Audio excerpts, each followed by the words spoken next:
Senhor presidente, poucas coisas nos dão mais prazer, senador Tomás, no meio de tantos dissabores que temos aqui, quanto ver reconhecido na mídia, reconhecido por intelectuais, pela população em geral, propostas que ao levantarmos parecem esdrúxulas, parecem destoando, parecem fora de propósito.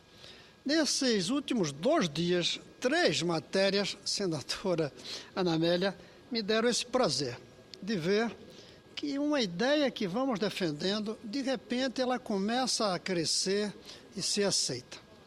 A primeira delas é o projeto que eu apresentei de obrigar os pais das crianças a comparecerem às escolas de seus filhos. Pais ou responsáveis. Não tem que ser o pai, pode ser a mãe, pode ser a tia, pode ser o vizinho que cuida das crianças. Mas alguém tem que ir ver.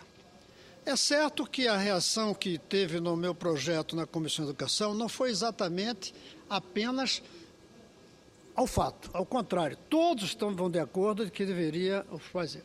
A discordância que realmente merece estudar, pode ser que a minha proposta não seja melhor, é a ideia de obrigar e a ideia de punir.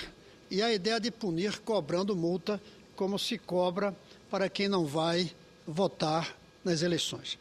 O que a gente viu na semana passada e nesse domingo, 2 domingos seguidos, foram matérias no Fantástico da Globo, mostrando o efeito sobre as escolas dos filhos, no caso dos pais comparecerem.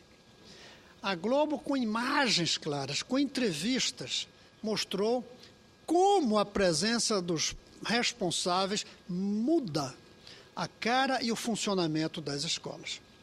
O segundo item, que me deu muita satisfação, é ver como, de repente, estão descobrindo de que o pré-sal deve pertencer às crianças.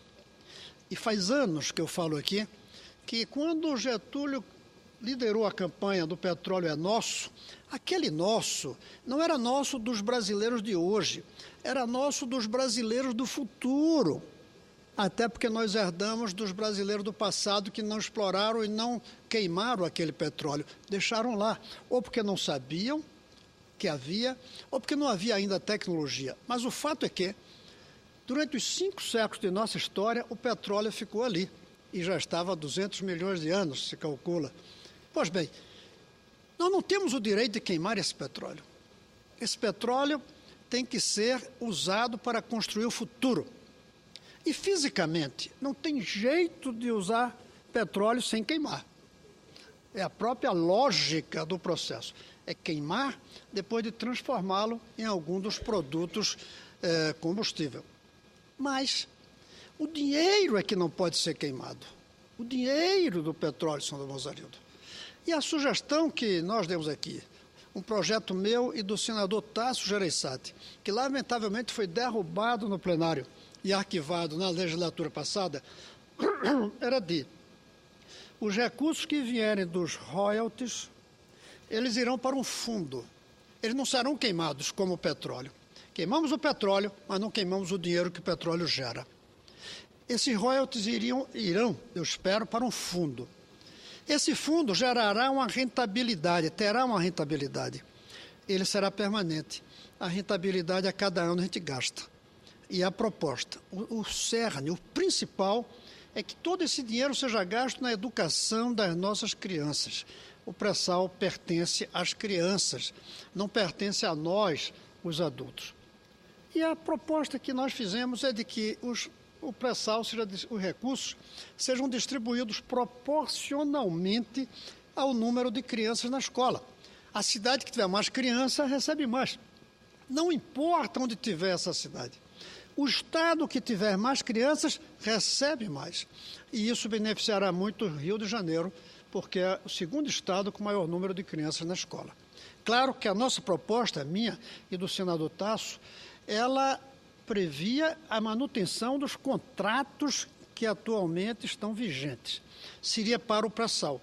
Daí a minha alegria ao ver um artigo do advogado Carlos Nicodemos, cujo título é Brasil, o pré-sal é das crianças. Eu quero aqui dar todo o meu apoio à posição do doutor Carlos Nicodemos. E o outro assunto é que faz já um ano e meio quase que eu apresentei e publiquei um documento chamado A Economia Está Bem, mas Vai Mal. Naquela época, um ano e meio atrás, não vi reações de simpatia, de entendimento. A maioria achava que a economia estava bem e iria continuar bem. Ontem, eu li o artigo na Folha de São Paulo do professor Vinícius Torres Freire, que traz mais ou menos a mesma ideia, só que com uma substância, com uma robustez que mereceria ser lido integralmente aqui, se o meu tempo não fosse de uma comunicação inadiável. Mas o que ele mostra, e o título é Brasil, cada vez mais primário. Ou seja, o Brasil é um país que cada vez depende mais dos bens primários, as commodities da natureza, os produtos agrícolas e algum tipo de indústria sem qualquer sofisticação científica e tecnológica. Não tem futuro uma economia cada vez mais primária. E ele vai dizendo que a indústria ainda não se curou do tombo de 2008. E para piorar, a lerdeza mundial deprime o ânimo do investimento. A indústria não vinha bem desde meados da década passada, então parecia que só cruzava o galo para plena adesão chinesa e do câmbio do real caro. E aí cita o estudo do professor Jorge Arbach, meu colega do Departamento de Economia da Universidade de Brasília, que faz um balanço do desastre, que é o fato de que a indústria brasileira ficou para trás, no que o professor Arbach chama de densidade industrial, ou seja, o valor adicionado per capita, o que a indústria de fato produz.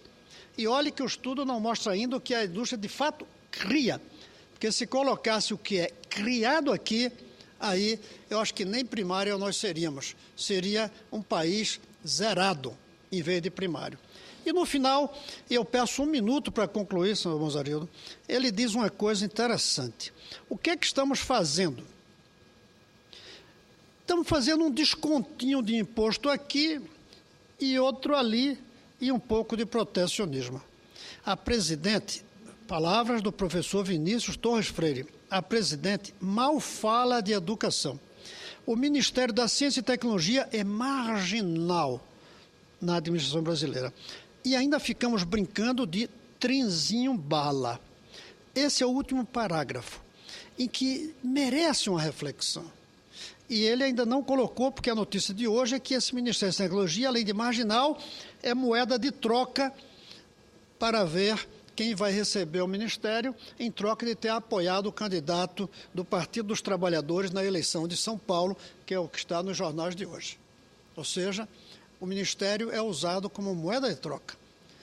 Não tem futuro. Por isso, aquela ideia que eu falava, a economia está bem, mas vai mal. Ela está bem hoje, isso eu falei um ano e meio atrás. Hoje eu já não botaria, está bem. Hoje o título que eu botaria seria, a economia está mais ou menos e vai muito mal.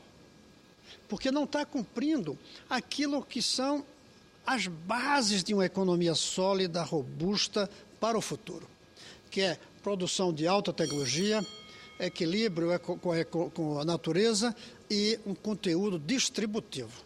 Nós estamos, como diz o professor Vinícius Torres Freire, cada vez mais primário, ou até mesmo cada vez mais zerado do ponto de vista do que é atual na economia mundial.